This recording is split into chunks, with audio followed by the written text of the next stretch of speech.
Give us stuff that's not on YouTube. You had to say that publicly. Unless I've watched it too much. That is completely invalid. This whole night, I've been performing in a library. You guys don't know. All right, Geneva. How we doing? Yeah, that's actually better than I thought. Amazing. Geneva, best city in the world. Just wanted to see how much you love yourselves, that's all.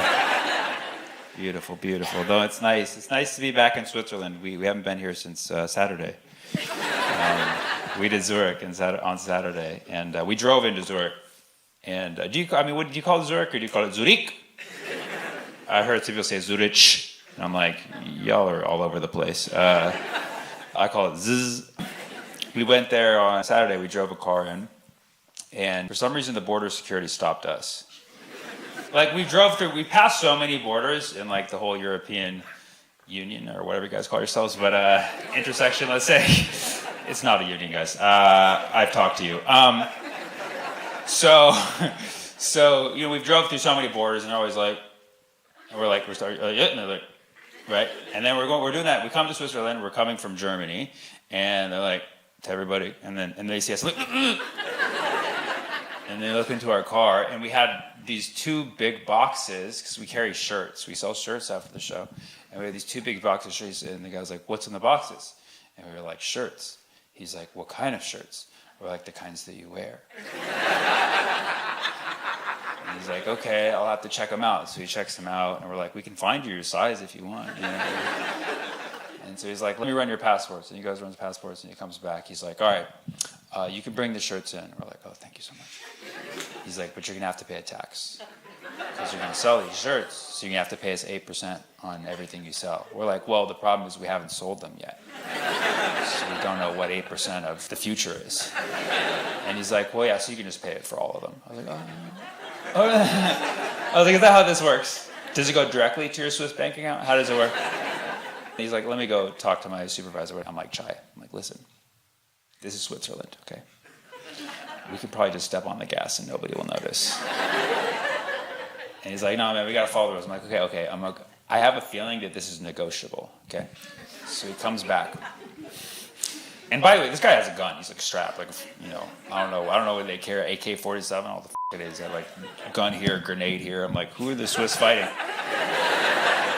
Shirts, apparently. Fashion.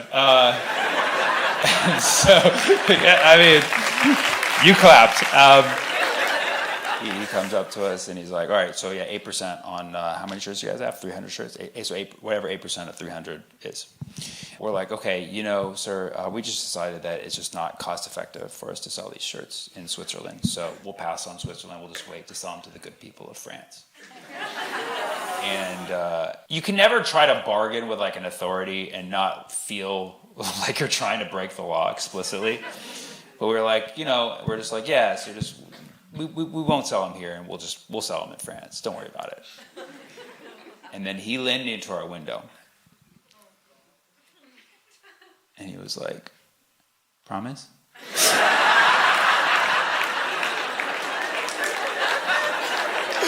I did not think it was going to be that easy. That's literally your border security right now, Switzerland, is promise? He even put his pinky out. We're like, "Yeah, we got you, dude. We got you." So yeah, you guys are not safe at all. I'm pretty sure I saw 3 trucks of explosives pass by, and they're like, "No, we promise, we're good." We went on through.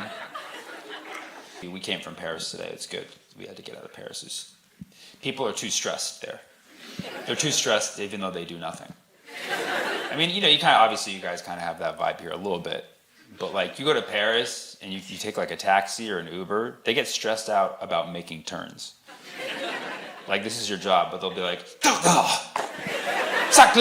left. It's like, yeah, just make the turn. That's what you signed up to do. So it's nicer to be here in Geneva. Everybody's more relaxed. It's just kind of a very calm existential identity crisis. It's more of my vibe. But I haven't even released the jokes yet. I still have them on my phone. I'm going to edit them at Mom's house later. Do you guys want to hear the jokes? Yeah. Okay. All right. Okay, cool. 10 people is enough. Great. Love my library crowd here. Some of you are like, he'll just do them anyways. Or like, yes, you made that a sum. Yeah. Thank you. Not on YouTube. What's that? Give us stuff that's not on YouTube. We haven't all seen you. Whoa, hold on a second. So, of the things that I did tonight that's on YouTube, it's literally just the Charlie Kirk thing. Like 2 of the Charlie Kirk. Oh, you're just joking. Charlie Kirk stuff was on YouTube. Yes. And And what? And what else? Name it. That's it, exactly. Literally 3 minutes of the Charlie Kirk chunk that I did, of the 90 minutes that I'm performing for you guys, was on YouTube. And you had to say that publicly in front of my dear Geneva friends here. Because they don't, you have to understand, you've been watching my YouTube, which thank you for that. Most of them have not. And so when you say that, most of them are assuming that I'm literally regurgitating everything that I did on YouTube, when literally it was 3 minutes in the Charlie Kirk section. None of the other I've done on YouTube has been. Can you name anything else? Was it "Hi, I'm Sammy"? The Singapore joke was not done on YouTube. The Isosceles triangle joke was not done on YouTube.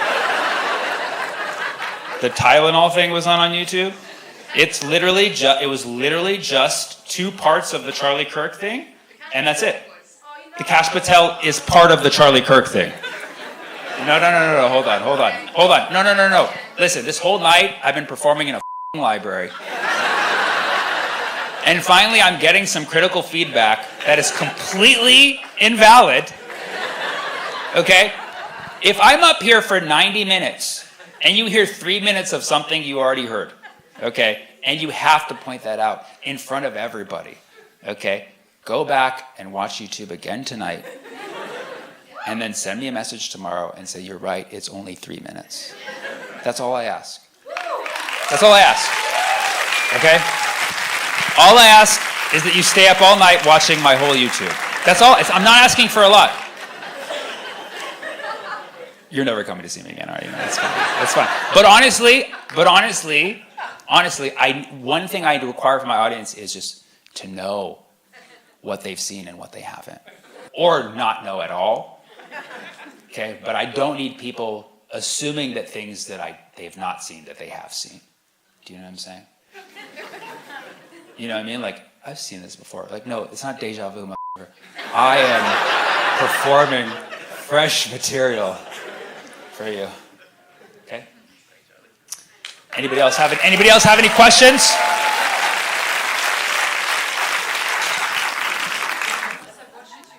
No. Don't stop watching me. Keep watching. I'm sorry, I must have watched you too much. No, I know. I'm saying don't be sorry. Keep watching me. Keep watching me. No, you're a good fan. You're a good fan. If I come back next year, it's either going to be everybody but her or only her. And I don't know which one yet. Okay? So, anyways, I always like to have a portion. If you see my YouTube, you know I ask this question. I always like to have a portion of my show where I ask the crowd, is there anything I haven't talked about tonight that you'd like for me to talk about? Yes. You haven't talked about Cash's girlfriend. Cash's girlfriend. Sure. Cash's girlfriend. Kash Patel, the head of the FBI they were talking about earlier. You can go see it on YouTube. Kash Patel has a girlfriend who people have a theory that she's a honeypot operation, that she's not his real girlfriend, that she's really just there to get intel. Now, this could be true. It could be false. If it is true, and what I said about Erica Kirk's true, man, a 2 for 1. Must be a Valhalla thing. The thing is that, you know I like conspiracy theories, and you know that I like to examine factual information, but the main argument that people have for her being a honeypot is she's like, look at him and look at her. And I'm like, okay, that's not a bad argument, but that's the main argument, because the other one is she worked for a company where I believe the head was former IDF or something, and they did some kind of Israeli intel thing, which is sure, that's something to look at, but his girlfriend herself, there were some people saying that she was the head of the company and she was not. She just, but I would say the strongest argument with Kash and her is to look at her, look at him. You look at them and be like, yeah, you know. Obviously, looks aren't everything. Like sometimes, some people who are objectively good looking do marry or date people who are objectively not good looking. But usually those people who are objectively not good looking are good at what they do. Okay, so you gotta factor that part in, that it is very suspect, because if he was like the best head of FBI ever, like you'd get it. You'd be like, yeah, of course, dude, he can bag a baddie, you know? But he's Kash Patel. What else? The UN and the Louvre. The Louvre! the Louvre, my Louvre! My poor Louvre. We were in Paris when the Louvre got robbed.